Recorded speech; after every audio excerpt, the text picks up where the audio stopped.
번째 경기 스완지 대 헐시티 분석 시작해보겠습니다. 스완지 시티는 4-2-3-1 전형을 기반으로 최근 3연승을 달리며 컬렌, 오브라이언, 엄지성 삼각편대가 전방 전개 흐름을 효과적으로 이끌고 있다. 엄지성은 측면에서 드리블 돌파와 공간 침투 모두 위협적이며 컬렌은 박스 내 움직임과 마무리 능력에서 상승세를 보이고 있다. 퍼트 해리스, 페데르센의 이탈은 있지만 전체 전술 응집력에는 큰 영향을 주지 않고 있으며 특히 전방 압박과 후방 연계 속도가 매끄러워 상대의 수비를 끊임없이 흔들고 있다. 헐시티는 동일한 4-2-3-1을 운영하고 있으나 조한 페드로, 게라트, 암라바트 중심의 전개에서 마무리 효율이 낮은 흐름을 반복하고 있다. 벨루미, 마타조, 베리, 밀라 등 수비와 중원 자원의 이탈로 인해 수비 간격 조정과 중원 커버에 심각한 공백이 발생하고 있으며 특히 압박 탈피 후 전방 전환 속도가 늦어 역습 시도 자체가 제한되는 구조다. 연계 단절과 수비 후진 속도가 모두 문제점으로 작용하고 있다. 스완지 시티는 전술 응집력과 전방 효율, 압박 조직 모두가 살아있으며 최근 연승 흐름을 타고 공격 전개의 날카로움이 유지되고 있다. 헐시티는 중원과 수비에서 대체 불가능한 전력 이탈이 누적되며 경기 내내 주도권을 잡기 어려운 구조로 흐르고 있다. 이번 경기는 스완지 시티가 상승 흐름을 연장하며 승리를 가져갈 가능성이 높다. 두 번째 경기 와포드 대 벌리 분석 시작해보겠습니다. 와포드는 4-2-3-1 포메이션을 바탕으로 둔비아, 시소코, 카인베가 중심을 잡고 있으나 마누엘 벤슨, 포스터 아기에이, 험프리스, 트레소르, 바이어, 셸비 등 공수 핵심 자원 대거 이탈로 전술 응집력에 심각한 균열이 발생하고 있다. 특히 후방 빌드업 시 미드필더 압박 분산이 제대로 되지 않으며 수비 시 간격 조절이 늦어져 상대의 빠른 전개에 쉽게 공간을 허용하고 있다. 전방에서도 결정력 부족이 이어지며 홈 이점을 살리지 못하는 답답한 흐름이 지속되고 있다. 벌리는 동일한 4-2-3-1 포메이션 속의 플레밍, 앤서니, 매브리를 중심으로 날카로운 측면 전개와 이선 침투의 완성도가 매우 높은 팀이다. 차크베타제와 라루치의 이탈이 있으나 핵심 전개 라인에는 공백이 없으며 빠른 템포 전환과 전방 압박이 뛰어난 흐름을 이어가고 있다. 특히 앤서니는 하프 스페이스 활용 능력이 탁월하고 플레밍은 중앙에서의 방향 전환과 볼 배급이 날카롭다. 최근 원정 경기에서도 높은 점유율과 득점 창출력을 유지 중이다. 와퍼드는 부상 공백과 전술 붕괴로 인해 주도권 싸움에서 밀리는 흐름이 반복되고 있으며 전개 속도도 답답한 상태다. 반면 벌리는 빠른 침투, 전방 연계, 중원 템포 유지 모두 높은 수준을 보여주고 있어 이번 경기는 벌리가 경기 주도권을 장악하며 승리를 챙길 가능성이 높다. 세 번째 경기 셰필드 대 카디프 분석 시작해보겠습니다. 셰필드 유나이티드는 4-2-3-1 포메이션을 기반으로 둔비아, 시소코, 카인베가 중심이 되어 직선적인 템포 전개와 박스 안 침투 중심의 공격을 전개한다. 특히 시소코는 이선에서의 볼 배급과 수비 압박 모두에서 뛰어난 활약을 이어가고 있으며 둔비아는 결정력과 공간 활용에 강점을 지닌 자원이다. 노링턴 마이너스 데이비스, 비니시우스 소자, 아블라스터 등의 이탈은 있지만 전방의 전술 짜임새는 여전히 탄탄하며 홈 경기에서는 높은 점유율을 유지하면서 득점 기회를 꾸준히 만들어내고 있다. 카디프는 동일한 4-2-3-1 전형을 운영하지만 크파키오, 리노모타, 엘가지, 렐스, 엘르닉 등 수비와 미드필드 핵심 자원의 다수 이탈로 인해 중원 압박력과 수비 커버에 심각한 공백이 발생하고 있다. 플레밍, 앤서니, 매브리의 전방 삼각 조합은 기술력은 있지만 전진 패스와 전개 속도에서 잦은 단절이 생기며 실질적인 득점 창출력은 떨어지고 있다. 특히 원정에서는 뒷공간 커버 실패와 조직력 저하로 인해 실점이 반복되고 있는 상태다. 셰필드 유나이티드는 중원부터 전방까지 안정적인 흐름 속에서 경기 주도권과 마무리 효율을 모두 확보하고 있으며 카디프 시티는 부상 누적과 전술 붕괴로 인해 실점 억제력과 공격 조직력이 동시에 무너지고 있다. 이번 경기는 셰필드 유나이티드가 안정적인 전개로 승리를 거둘 가능성이 높다. 네 번째 경기 스타드랜 대 낭트 분석 시작해보겠습니다. 렌은 3-5-2 포메이션을 활용하며 중앙 밀집을 통한 압박과 빠른 전방 침투로 공격 전개를 주도하는 팀이다.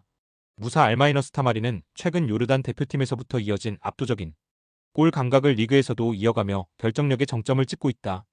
칼리 미앙도는 전방에서 볼 간수와 침투 타이밍 모두 뛰어나고 후루아시는 중거리 시도와 세컨드 볼 처리에서 강점을 보인다. 중원은 5미드필더 구조 속에서 폭넓은 공간 커버가 가능하며 전개 템포를 좌우 양측으로 쉽게 분산시키는 전술 유연성도 확보되어 있다. 수비는 3백 중심으로 박스 근처 수적 우세를 유지하며 상대 크로스 대응과 후방 압박 회피에도 안정된 모습을 보여주고 있다. 낭트는 3-4-3 포메이션을 바탕으로 양쪽 윙을 활용한 넓은 전개를 시도하지만 중앙 수비 간격 유지에서 흔들림이 잦은 팀이다. 시몬은 드리블과 개인 돌파는 뛰어나나 크로스 타이밍에서의 선택이 불안정하고 에블리는 연계보다 개인 마무리에 치우치는 성향이 있다. 도글라스 아우구스투는 중원에서 수비 부담을 크게 지고 있지만 빌드업 관여가 제한되며 공수 연결이 매끄럽지 않다. 수비는 세컨드 볼 대응과 미드필더 마이너스 수비 간 전환 과정에서 간격이 벌어지는 경우가 많아 전방에서 빠른 침투에 쉽게 흔들리는 흐름이다. 특히 후반 체력 저하 시 라인 조절이 늦어져 박스 근처에서 연속 실점으로 이어지는 경우가 많다.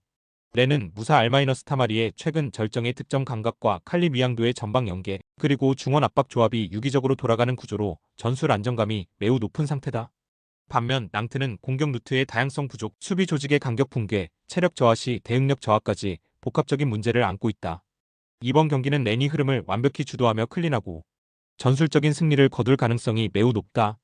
다섯 번째 경기 옥스퍼드 대 리즈 분석 시작해보겠습니다.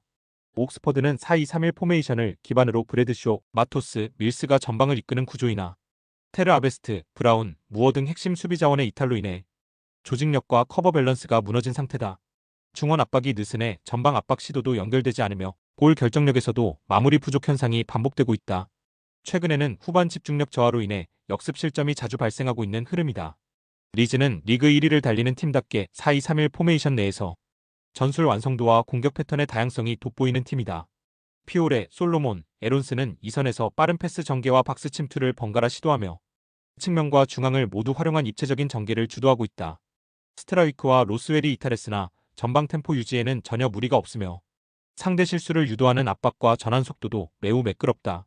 옥스퍼드는 후방 전개 조직의 붕괴로 인해 실점 억제력이 약해졌고 득점 루트도 단조로워 리그 선두 리즈의 템포를 감당하기 어렵다.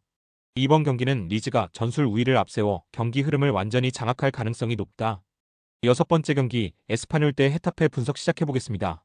에스파뇰은 4-2-3-1 포메이션을 기반으로 중앙 안정성을 바탕으로 점유율 위주의 운영을 시도하는 팀이다.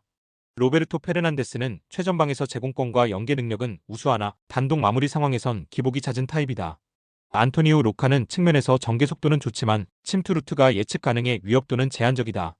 폴 로자노는 이선에서 연결고리 역할을 수행하지만 템포 변화보다는 안정적인 패스 위주로 공격 전환의 속도감이 부족하다. 수비는 400간격 유지가 준수하며 공간을 좁히는 방식으로 실점 위험을 관리하고 있다.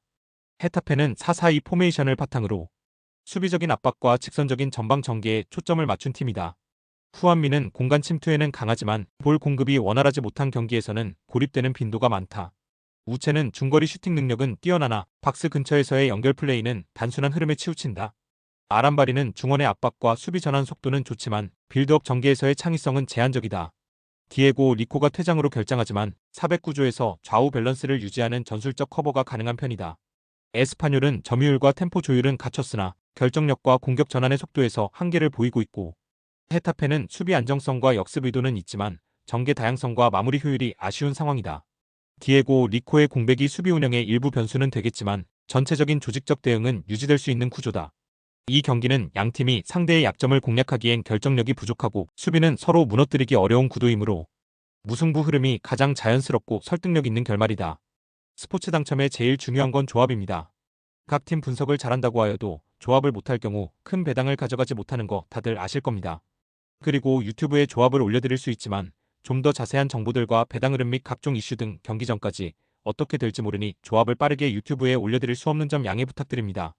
조합 신청은 아래 고정 댓글 링크로 조합 신청 말 걸어주세요. 금전 요구 및 멤버십 가입 조건 일체 없습니다. 좋은 건 서로 나눠 갑시다.